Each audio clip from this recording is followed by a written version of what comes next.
En el país, a 20 días del 3 de enero, hay declaraciones también importantes sobre el tema de la apertura, de la posibilidad del entendimiento, de bajarle al conflicto político en Venezuela, de la polarización, que son algunos de los términos que han venido utilizando los representantes tanto del Poder Ejecutivo como del Poder Legislativo estos últimos días, entendiendo además que hay una nueva dinámica. Posterior al 3 de enero hay una nueva Asamblea Nacional donde regresan actores políticos de otros sectores también de la oposición y que abre también una oportunidad precisamente a que, al cómo la oposición en este cambio de dinámica que tenemos luego de los hechos del 3 de enero, bueno, se recompone frente al país y se pueda lograr además que se materialice en ese camino que menciona nuestro invitado, que no es excluyente, la revisión del tema económico, el relanzamiento de la política económica con el escenario que tiene que ver con los partidos políticos, que tiene que ver con el ejercer de los derechos políticos en Venezuela.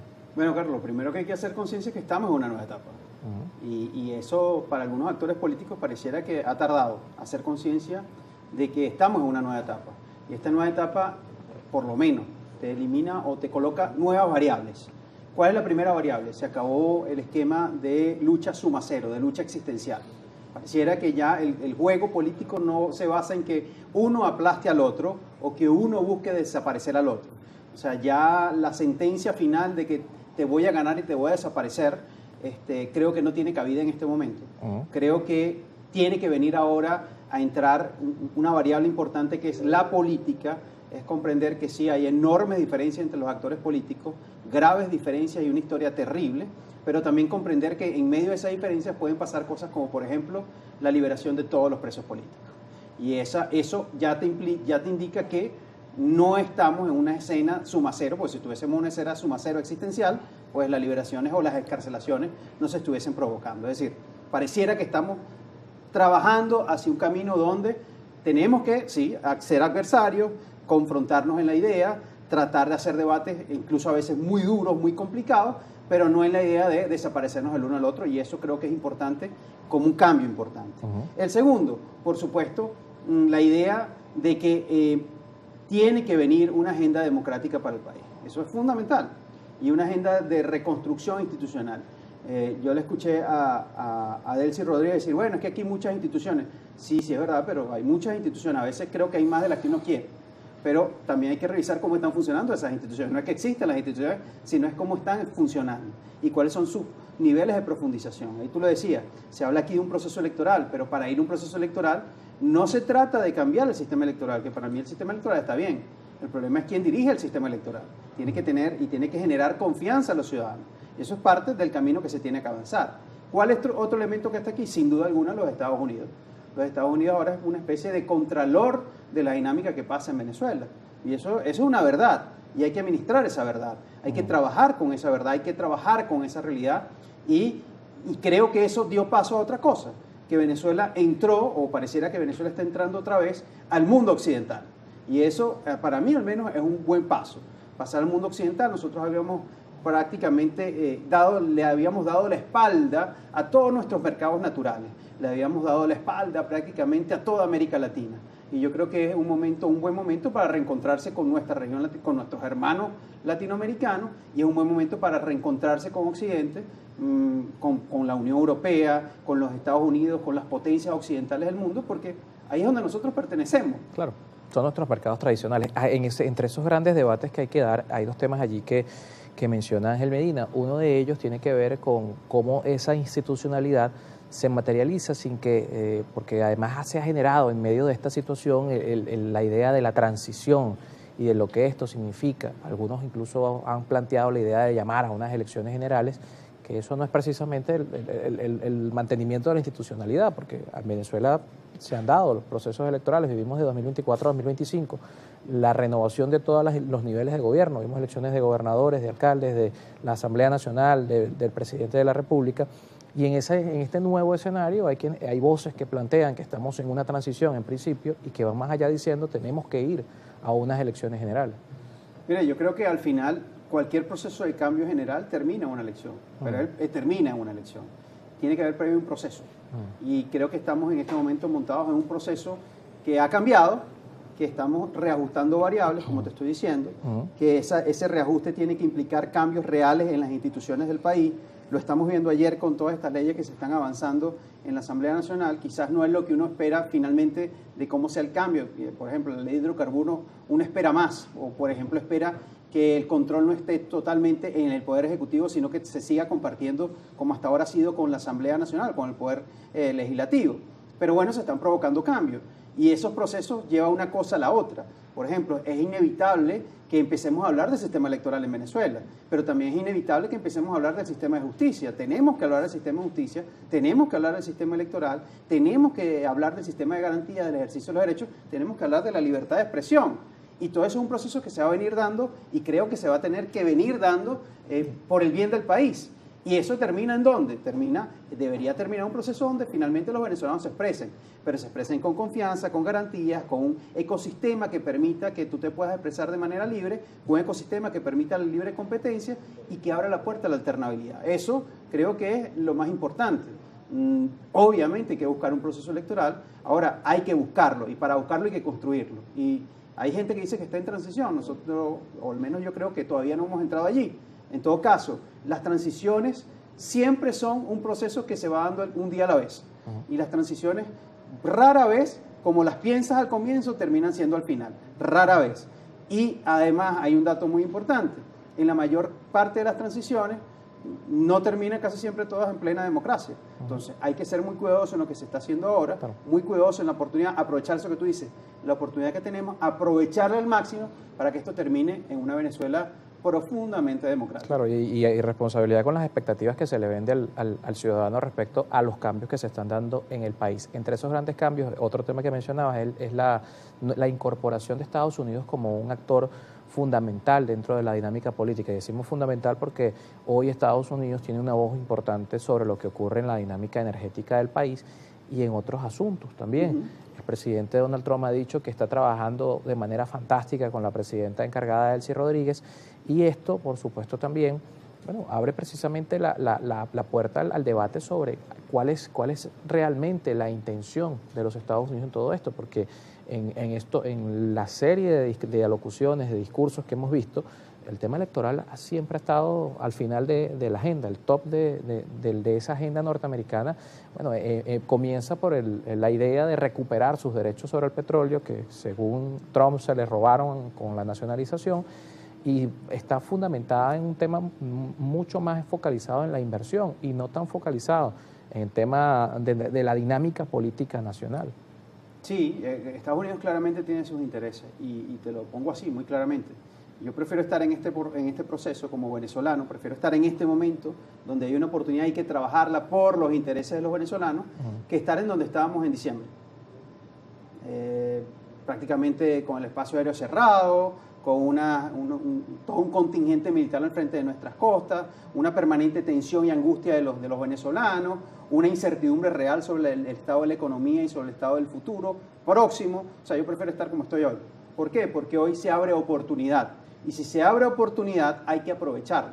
Repito, este no es un mandado que está hecho, para ponerlo en criollo. Este es un trabajo que tenemos que hacer los venezolanos. Obviamente Estados Unidos tiene intereses, China tiene intereses, quienes están en el poder de Delcy Rodríguez tiene intereses, la región tiene intereses sobre Venezuela, porque no nos olvidemos que somos el país con la mayor reserva de petróleo del planeta, claro, que somos el tercer país con la reserva más importante de gas, que somos uno de los principales países con la reserva de oro y de otros tantos minerales más importantes del planeta. O sea, tenemos por qué ser interesantes para el mundo, o con qué ser interesantes para el mundo. Ahora, esos intereses tienen que venir de la mano de cuáles son nuestros intereses como venezolanos. Como venezolano, mi interés es que este país empiece a tener bienestar, que empecemos a vivir mejor, que podamos ser un país de punta como lo fuimos en el pasado y que podamos adaptarnos otra vez al mundo que avanzó y quizás a veces nosotros nos quedamos como estancados. Que este país sea realmente democrático y que tú y yo podamos decir libremente lo que expresamos sin que eso signifique la desaparición del otro. Yo creo que esa es la agenda que tenemos que nosotros avanzar, la agenda de las instituciones democráticas, de la libertad de expresión, de efectivamente el bienestar. Eso que mucha gente decía, bueno, ¿dónde está mi barril de petróleo? Yo también quiero que el barril de petróleo llegue a mi casa. Claro. que llega a todas las casas. Vamos a revisar la participación de la audiencia, mensajes que nos han enviado a través de Telegram para nuestro invitado Ángel Medina, 7:10 de la mañana. Comenzamos por acá con Darío Lozada, que nos escribe: buenos días, una pregunta para el invitado. Tengo entendido que Trump está dando impulso para mejorar nuestra economía. Dígame entonces, ¿cuál es el elemento de convicción que tiene el mismo presidente de Estados Unidos para mantener preso a Nicolás Maduro? Sí, es un tema económico. Pregunta por acá Darío Lozada. Bueno, pero es que todo está pasando por lo que pasó el 3 de enero. Aquí nadie se chupa el dedo. Lo que pasó el 3 de enero es lo que ha provocado el cambio radical que está viviendo el país. Y si no hubiese pasado el 3 de enero, yo no estuviera viendo en este momento la transformación de la ley de hidrocarburos. Es la verdad. Entonces, aquí hay que tener también los pies puestos sobre la tierra y entender que esto cambió, como lo decíamos al comienzo. Lo que pasa es que hay gente que todavía no le llega el memo de que esto cambió, pero sí cambió y todos tenemos que cambiar y aprovechar la oportunidad que tiene el país. Miguel por acá pregunta al invitado: cuando usted dice que el cambio lo hacen fuerzas superiores, ¿significa que usted avala lo que ocurrió en Venezuela el 3 de enero por Estados Unidos, que una fuerza de guerra impuso su visión sobre otros países? Es que no es que lo vale, no, es que ya pasó, ya lo tenemos, o no pasó. O sea, puedo decir que no me gusta, pero ya pasó. Y el problema no es ese, el problema es ahora qué hacemos como país. Si tenemos una oportunidad para reconstruir el país, hagámoslo, trabajemos en función de eso. Por acá Juan Carlos Rodríguez le pregunta si cree que es posible dolarizar el país en esta nueva dinámica. Mira, no lo sé. Yo creo que hay expertos economistas, unos han dicho que eso es posible, otros dicen que todavía no es el momento de la economía porque no está lo suficientemente robusta como para entrar en un sistema de dolarización. Lo que sí estoy claro es que lo que sí podemos hacer ya antes de hablar del tema de la dolarización es aparejar ese bendito paralelo con el oficial y que permita que los sueldos y salarios puedan incrementarse, que los venezolanos podamos tener mayor capacidad de acceso a los bienes y servicios y podamos tener tranquilidad, que es lo más importante, con nuestro trabajo y nuestro esfuerzo. Otra de las preguntas por acá, también nos escribe José Luis: saludos, el invitado habla sobre la reconstrucción. En esa reconstrucción se debe y se tiene que incluir el ajuste salarial de la clase trabajadora, no bonos, sueldo como tal, dice por acá José Luis. También Manuel Santiago, sobre este tema: Venezuela ciertamente vive una nueva etapa crucial en su crecimiento político, social y económico, y para llevarse a feliz término se requiere el concurso de todos los venezolanos. Pregunto, ¿será posible que entendamos que todos juntos lo podemos lograr y librarnos del dominio que pretenden las potencias extranjeras? Mira, todos juntos lo podemos lograr siempre. Y todos juntos lo podemos lograr si tenemos un marco y unas reglas claras, y yo creo que ese marco y esas reglas claras para todos los venezolanos se llama democracia, la agenda democrática, eso es así. Y sobre los sueldos y salarios, sin duda alguna, aquí tiene que haber un proceso donde los sueldos y salarios de verdad tengan sentido para los venezolanos, o sea, eso que estamos teniendo hoy, y las pensiones además. O sea, esto es una economía o un sistema de remuneraciones que ahora se basa en los bonos, y los bonos no es estabilidad, no es garantía. Un bono es un bono, es algo que llega de repente, pero no tiene impacto sobre las prestaciones sociales ni sobre los derechos laborales de todos los venezolanos. Obviamente hay que venir a un proceso donde se fortalezca de verdad los ingresos de todos los trabajadores del país y que se permita que esos ingresos den garantía de estabilidad y de bienestar para las familias venezolanas. Enrique Bolívar por acá nos escribe: el invitado dice que nosotros le dimos la espalda a Occidente y América Latina. No sería al contrario, nos dieron la espalda simplemente porque quieren un gobierno a su medida, y dice que pregunta que si ustedes aceptarían una posible elección a un candidato revolucionario. Mira, quien decidió expulsar a los Estados Unidos de Venezuela es quien está en el poder. Quien decidió que nuestros nuevos aliados iba a ser todo el Medio Oriente fue quienes están en el poder. Quien decidió salirse de la Comunidad Andina de Naciones fue quienes están en el poder. Quien decidieron salirse de la OEA, quienes son los que están en el poder.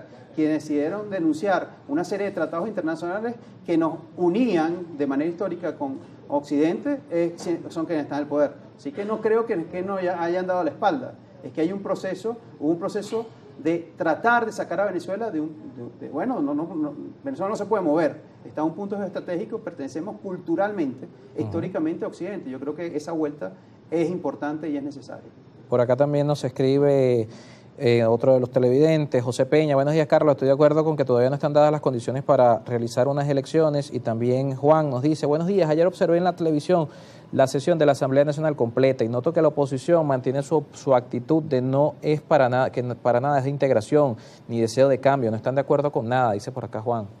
Bueno, la oposición es oposición. O sea, la oposición, ¿cuál es el rol de la oposición?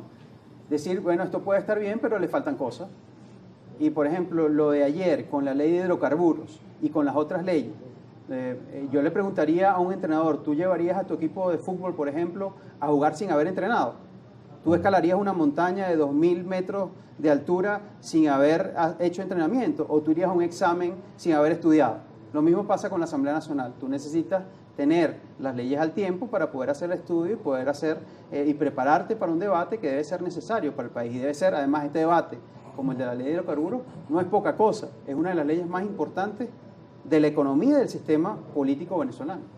Cerramos por acá con Oscar, que nos escribe: ¿por qué para vivir en democracia la derecha siempre habla de la alternabilidad? O sea, si hay un gobierno que lo hace bien y la gente lo vota es porque es bueno, no porque haya que alternar algo por un buen sistema, que es el único logro, dice que el único logro de la oposición es un bombardeo y hablar mal de Venezuela. Pero es que, amigo, hablar de democracia es hablar de la posibilidad de alternabilidad. Si no hay posibilidad de alternabilidad, entonces no hay democracia. Y la alternabilidad no significa que en cualquier proceso electoral se va uno y entra otro. La alternabilidad es que tú tengas la posibilidad de elegir uno u otro. De eso se trata la alternabilidad. Y que esa manifestación de voluntad del venezolano sea respetada, del venezolano y cualquier otro sistema, de cualquier otro ciudadano del mundo. Eso es la alternabilidad. La alternabilidad no es que todo el tiempo estés cambiando. La alternabilidad es que cualquier ciudadano pueda expresarse libremente y esa expresión tenga validez y que esa expresión permita que uno u otro pueda ganar. Cerramos por acá. Jesús Jaime nos escribe: Ángel Medina, entiendo entonces que los venezolanos tenemos que llevar el hierro marcado de Estados Unidos de control y obediencia para el gobierno gringo. El resultado, volvemos a ser el patrio trasero de los Estados Unidos, muere nuestra dignidad heredada por Bolívar. Qué triste, dice por acá. Como lo quieras ver, si tú te quieres ver como una víctima, bien, yo no me veo como una víctima. Yo creo que Venezuela tiene una enorme oportunidad y más que una víctima me veo como un luchador y un peleador por la reconstrucción democrática de este país. Hay una buena oportunidad, aprovechémosla, no nos pongamos a victimizarnos, aprovechémosla y utilicemos todo lo que quieren de nosotros, utilicemos eso para nosotros querer lo de los demás y hacer de este país un país grande, un país fuerte. Gracias por acompañarnos esta mañana. Gracias, Carlos. Ángel Medina con nosotros en estudio, politólogo y dirigente político en Venezuela. 7:17 minutos, Ecoprácticas con Fernando Jáuregui para ir a la pausa. Gracias a quienes participaron a través de las redes sociales. Por acá saludos a Julio Villasmil, también a Manuel Castillo, Reinel, también otros usuarios que nos quedó pendiente de leer sus mensajes: Jesús Rosa, Vladimir Noguera y a Henry Alvarado. A la pausa y seguimos con más.